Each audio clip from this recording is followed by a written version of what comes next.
Captain Dylan Hubbard, welcome to District of Conservation. Well, thanks for having me. I appreciate you having me on your show, Gabby. Could you talk about your background and your family business before we dive into the vessel rule, please?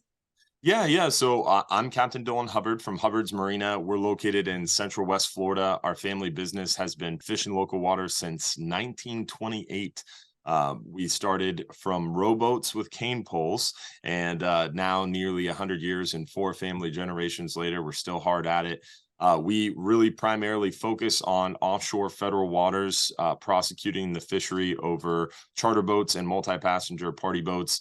And we also do a bunch of different dolphin watching nature cruise and eco tours, island trips, a bunch of different kind of pleasure cruises as well. So we foray into a bunch of different things, but basically our main source of our family's livelihood over the last nearly 100 years and four family generations has been our waterways, our local estuarine systems, and just the great ecosystems that we have here in the state of Florida. And we are blessed to be able to do what we love and have a lot of fun in the sun. So because of that, we really try to focus on preserving, protecting, and conserving Florida's natural resources. So I myself, being owner operator of the company now, I serve on the Gulf of Mexico Fishery Management Council's advisory panels. I sit on the Refish AP, the Data Collection AP, and I chair the Outreach and Education Technical Committee for the Gulf of Mexico Fishery Management Council. And then also I am the president of the Florida Guides Association, and I sit on the board of the Charter Fishermen's Association. I'm the national program principal for the Southeast region for the Marine Resource Education Program, and I'm the Southeast program principal as well for the Marine Resource Education Program. So I'm very involved and try to be as highly educated as possible in fisheries management and science. And as far as being a fisherman and trying to be involved in the process is tricky, but that's the dance we dance as part of this being our source of our livelihood, right? So it's something cool we get to do. You love what you do. You never work a day in your life, right? So when I'm not at work, working with people and making memories and being out in the water, then I'm in a meeting room talking about what we love doing and trying to do our best to preserve, protect, and conserve it. So that's a little bit about us in a nutshell.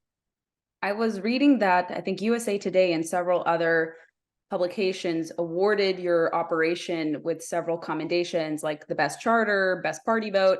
So you seem to know what you're doing, and the locals and authorities in terms of like gauging good things and good businesses, they recognize you guys. So they know that you entertain and you provide fun opportunities, and you also have conservation at the heart of your mission. Yes, ma'am. Yeah, we were actually rated by USA Today as the #1 charter boat in the country and top 3 tour boats. And then we just recently won best fishing charter in Pinellas County as well. So we're very blessed. We have a great team. We have around 80 employees, and we have about 7 locations now. So we're pretty widespread, diverse, and diversified across a bunch of different styles of fishing.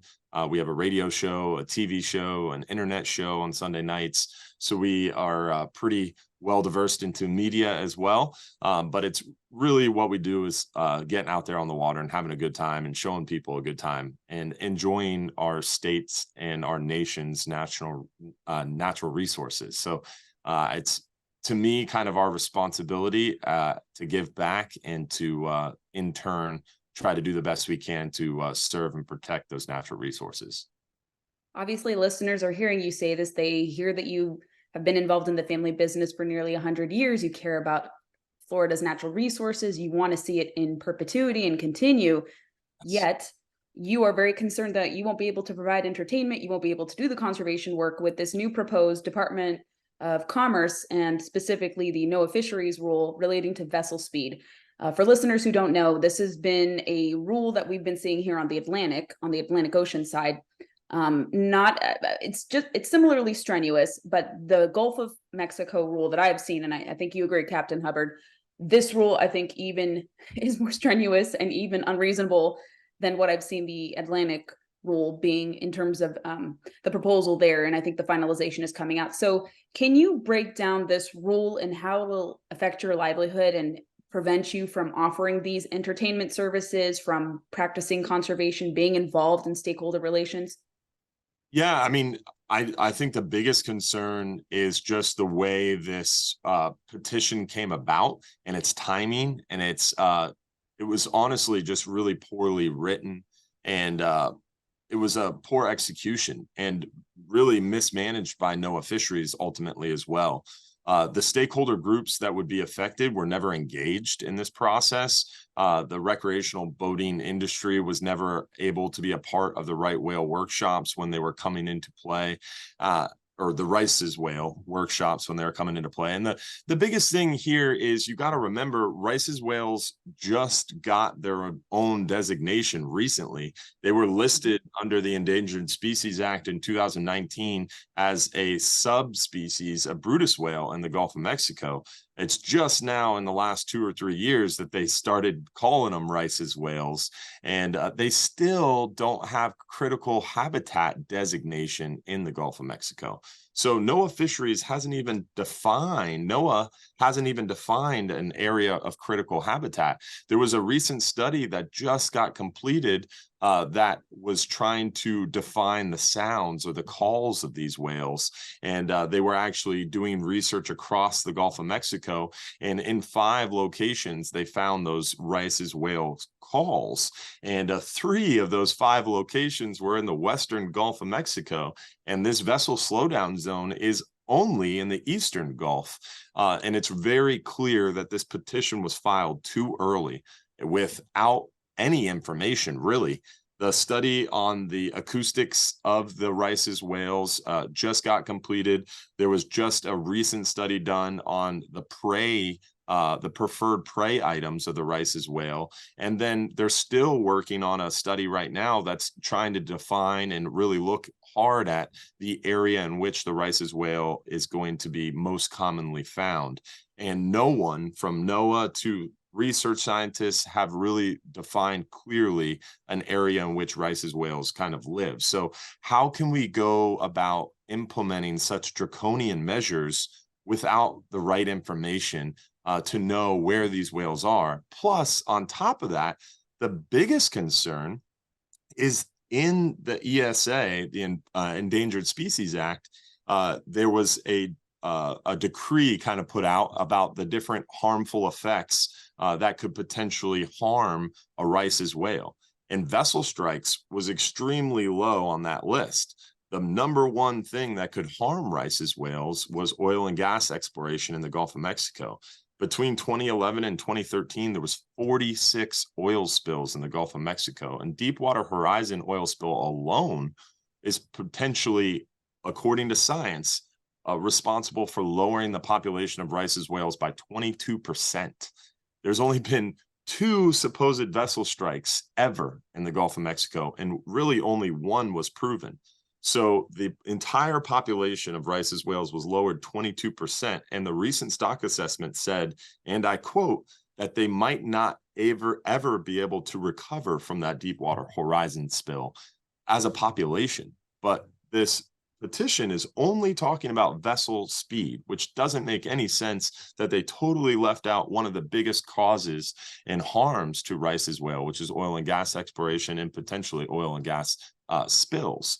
And then on top of that, the small population size. In NOAA's own technical information in reference to Rice's whales, they said that the population size needs to be at least 100 individuals, or at least close to 100 individuals, to prevent inbreeding over the next 5 generations. Because if you have a smaller population than 100 individuals, potentially future populations, future juvenile wouldn't be viable, because they would inbreed too much amongst the individuals left. And right now, the believed population size is only 51 individuals. So the big question, which no one has an answer to yet, and that I think needs to be answered first, is the population size even viable for recovery? Why would we put in place such incredible, strenuous regulation on our recreational boating sector and industry without first knowing if the population can even recover. And we want them to recover. We would love to see the whales proliferate and do well in the Gulf of Mexico. But at the same time, why are we going to handicap and cripple our Gulf of Mexico's recreational boating fleet, our industry, our trade, and also really our national defense? A huge portion of this vessel slowdown area is right off the coast of Pensacola, where they do a lot of military testing in the Gulf of Mexico, and it would really cripple our national defense testing in the Gulf of Mexico. That really supports a ton of the economy and the panhandle of Florida. So we're really, really taking extreme steps too early without enough information, in my opinion. I think that's a good breakdown and something I wasn't aware of. So you educated me in the process with your explanation. But I want to read for everyone watching and listening who these petitioners are, because on my podcast, Captain, I don't know if you know, I often talk about these groups I'm going to elaborate on who are behind this petition. They often go after hunting, and it seems to me that they're going to be similarly waging war on recreational fishing and boating, and are doing that as well.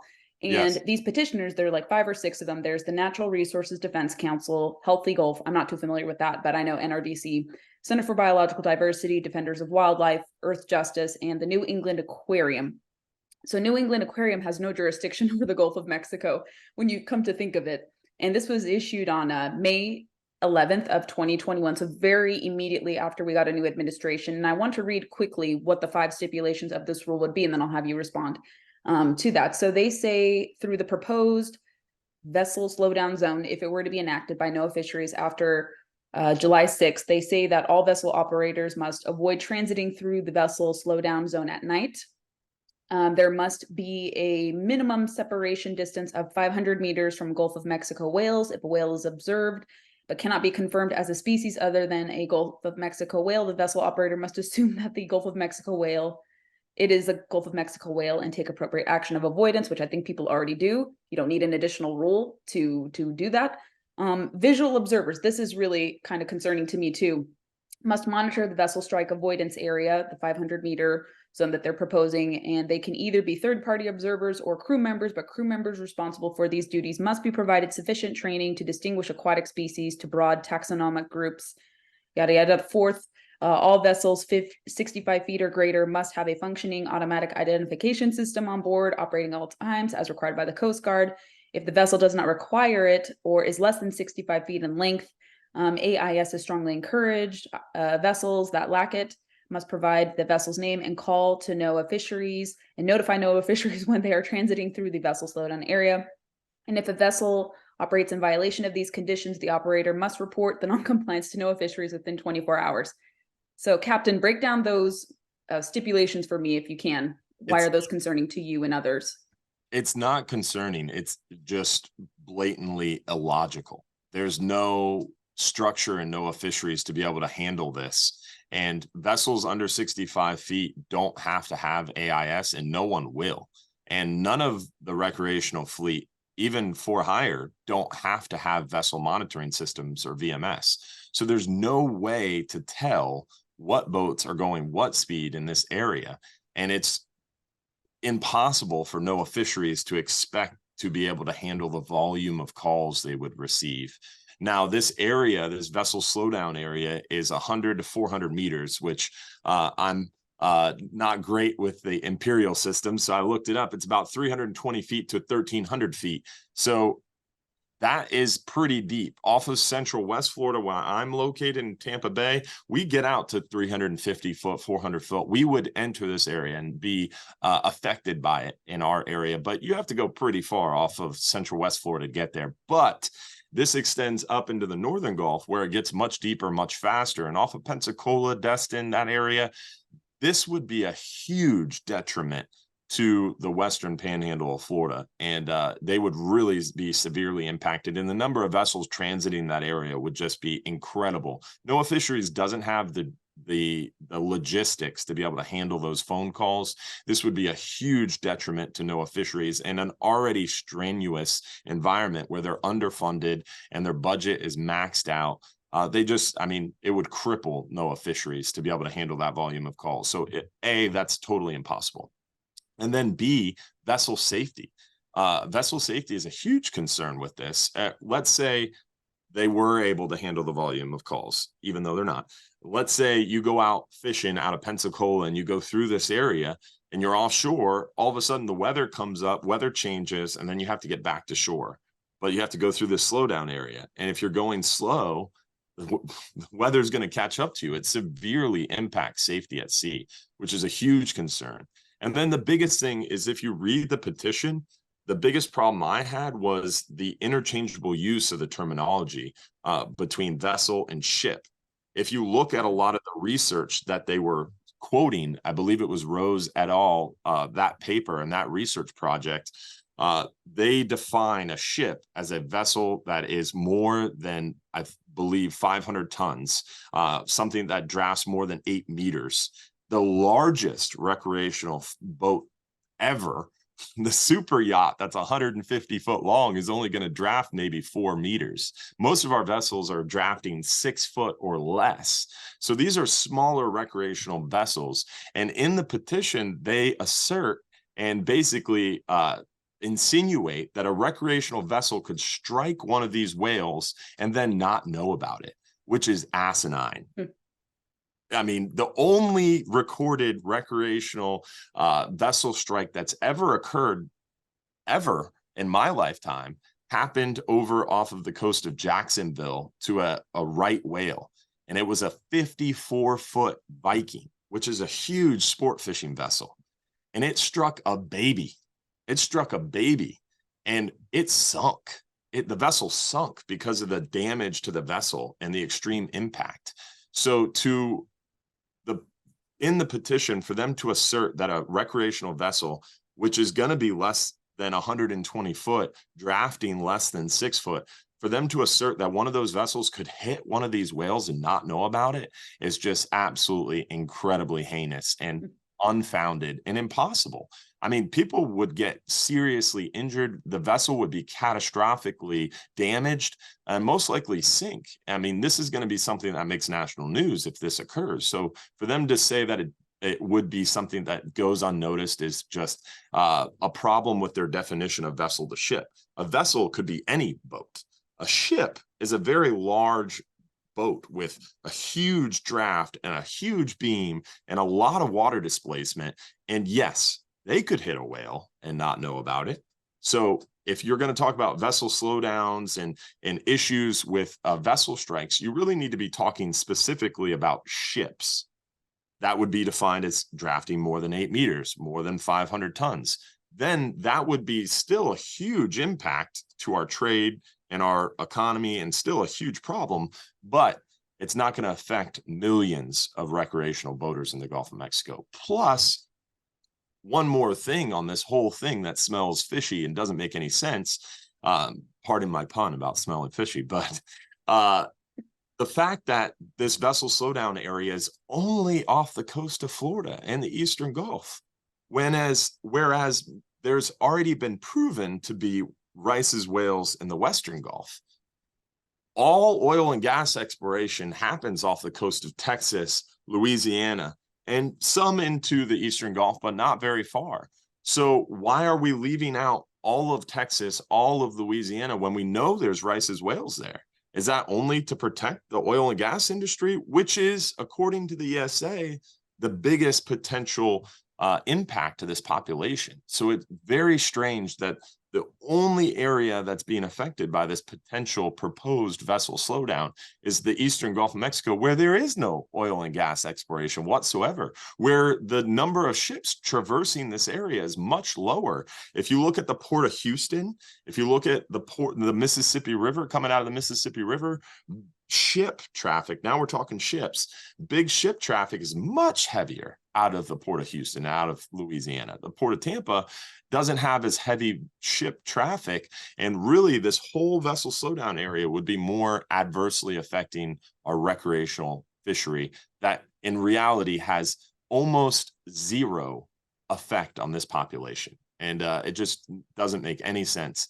And I laughed when I first saw the proposal and petition, not thinking it would get very much headway or gain very much ground, but surprisingly it has. And it's definitely become more and more concerning as I dismissed it as illogical and asinine and heinous, and there's no way anybody would logically consider this to be even remotely worth evaluating, but apparently it is, and it's come this far, so it is definitely becoming more and more concerning.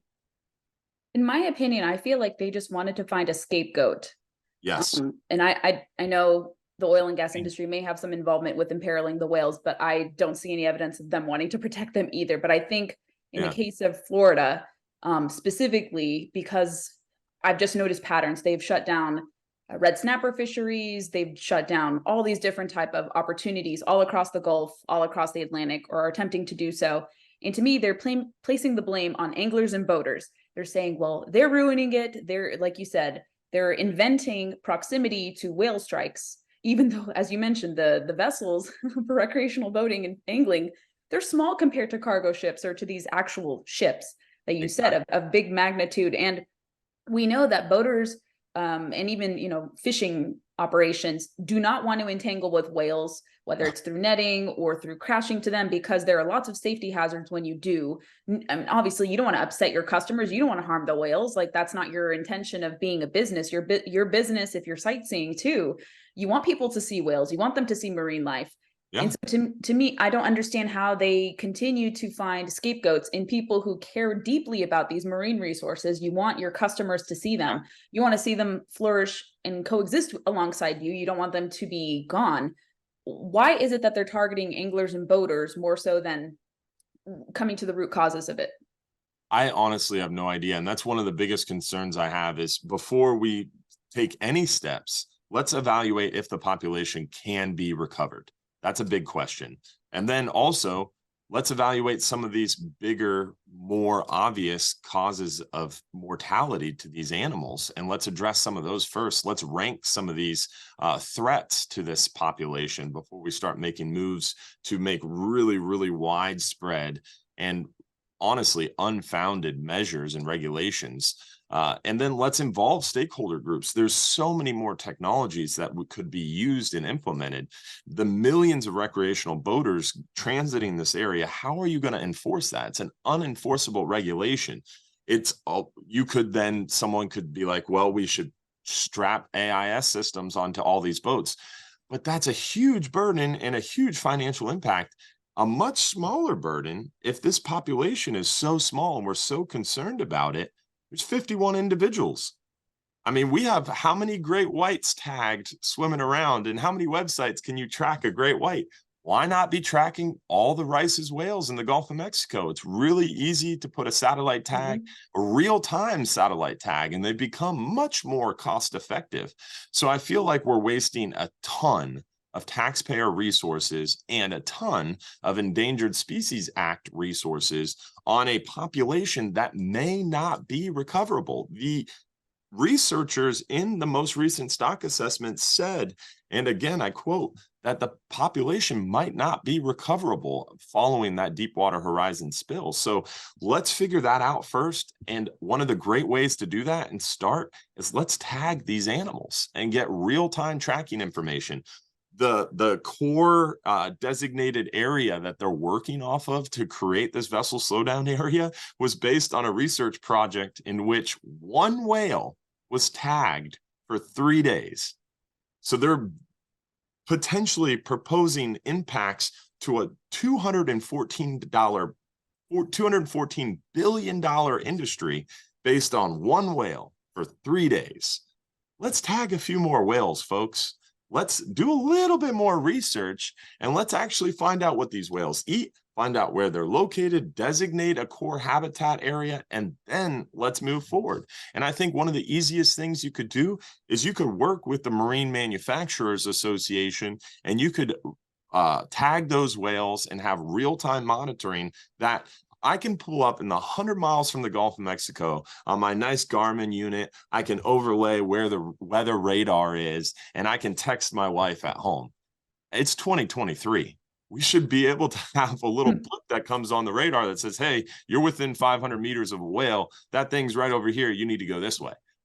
It's really easy to do and really, really much more cost effective than these huge overburdensome regulations that they're proposing. Plus, you got to remember, this is ESA, Endangered Species Act, and Marine Mammal Protection Act. The MMPA and the ESA has incredibly draconian authoritative measures.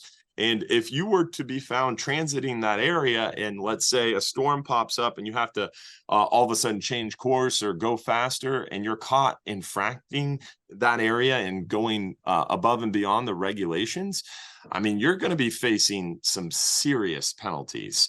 And I think that hasn't really been thoroughly flushed out as well. So there's just so many different things that don't add up, that don't make sense. And I think these petitioners majorly overreached with limited to no information, and it shouldn't be even considered by NOAA, and I'm hoping that's the case.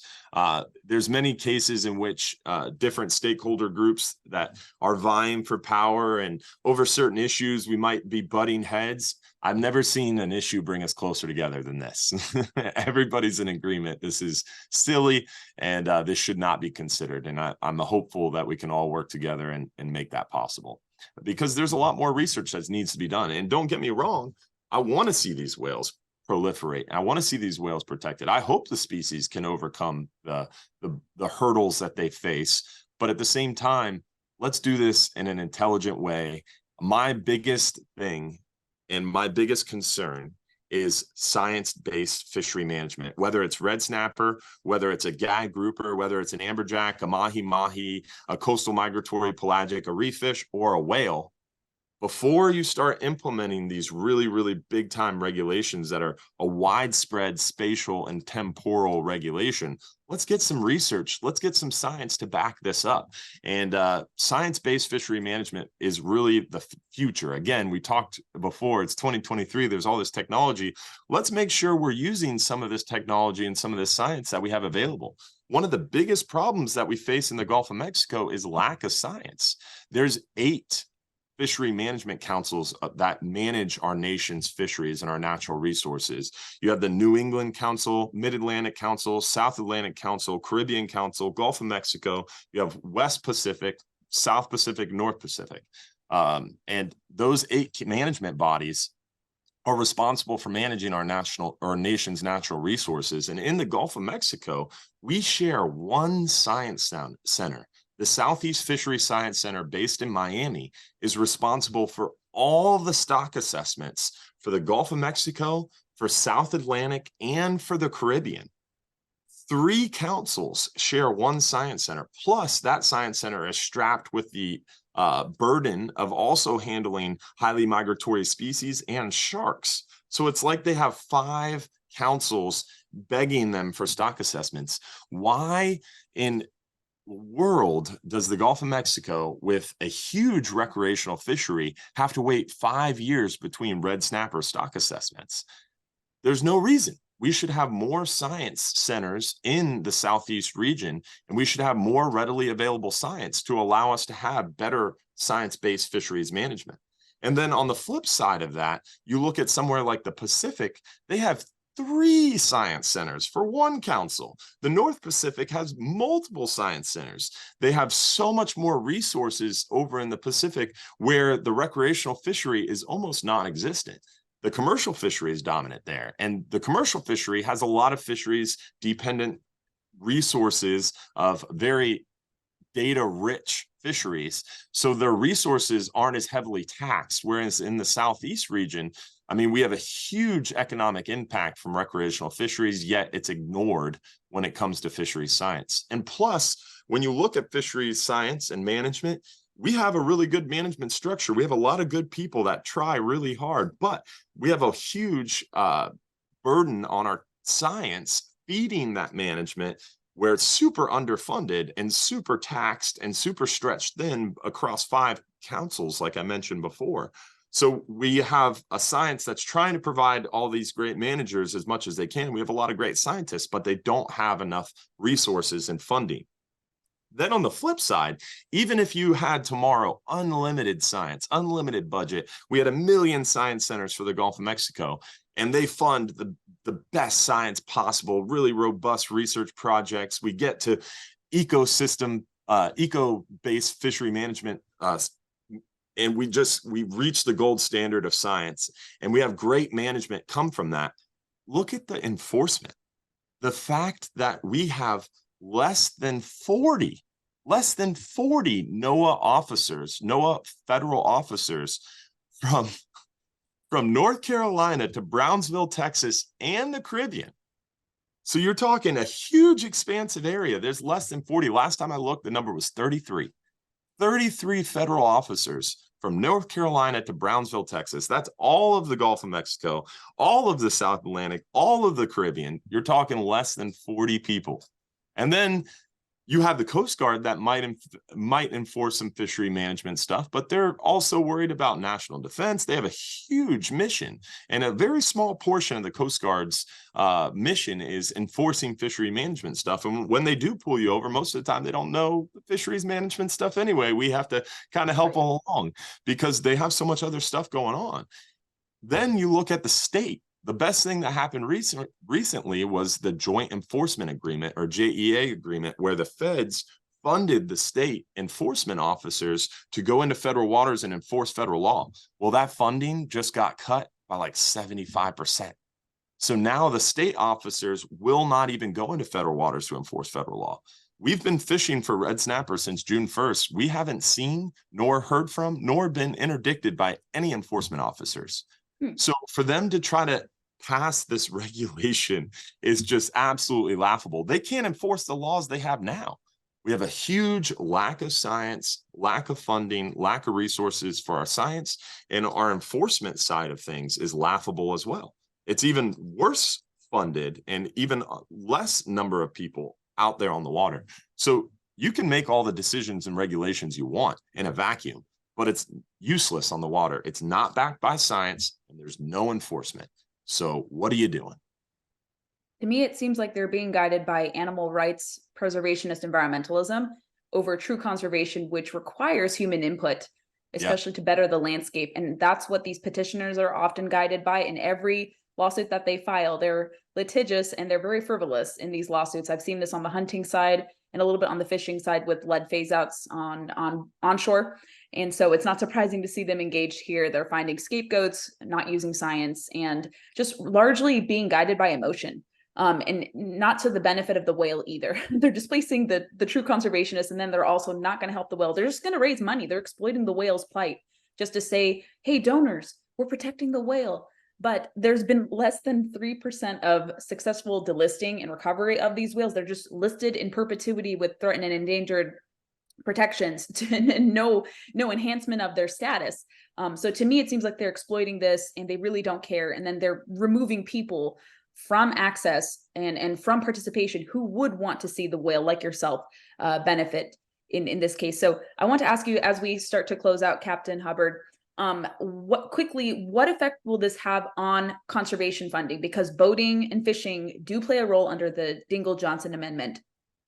Yes, and like I mentioned before, it's a $214 billion industry across our nation. 50 million anglers in the most recent research that was done. So that is a huge amount of money that gets funneled into the conservation structure through NIFWIF and all the other great funding that we have. So if you cripple the Gulf of Mexico, which is really the home, the mecca of recreational boating, because we have the longest red snapper season, we have the largest number of recreational anglers. If you cripple a huge area in the Gulf of Mexico to recreational boating, you're going to cut funding for conservation across the nation's natural resources by 15-20% or more.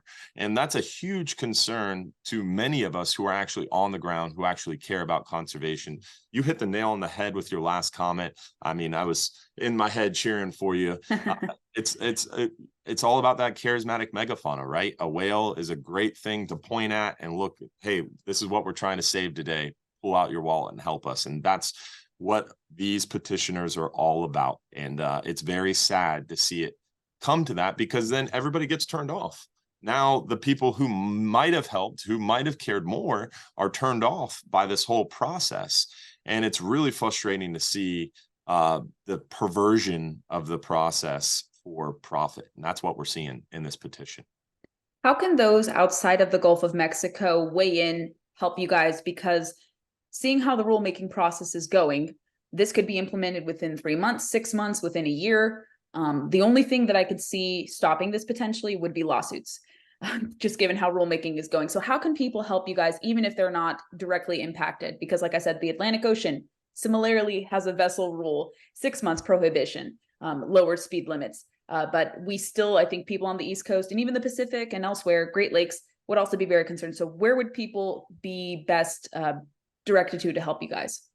Well, that's a big question that I have in and of myself, right? Is the comment period ends today. So I'm hoping and praying that the NOAA will see the brighter side of things and not move forward with rulemaking, because that is an option, right? So very potentially, and in my opinion, likely and hopefully they don't move forward with rulemaking. But if they do decide to move forward with rulemaking, there'll be another comment period open on the proposed rule. And that will be a time, once it's listed in the Federal Register, that we will really need to lobby and get everybody possible to make comments, because then we can hopefully kind of maneuver this rule and maybe mold it a little bit more realistically, because in this case, the way the petition states is just totally illogical and doesn't make any sense. So as the rulemaking moves forward, maybe it can be changed to be inclusive of some of those scientific approaches to hopefully helping to offset mortality on this subspecies. Well said. Thank you, Captain Dylan Hubbard, for coming on the podcast. Hey, thanks for having me. I appreciate your time.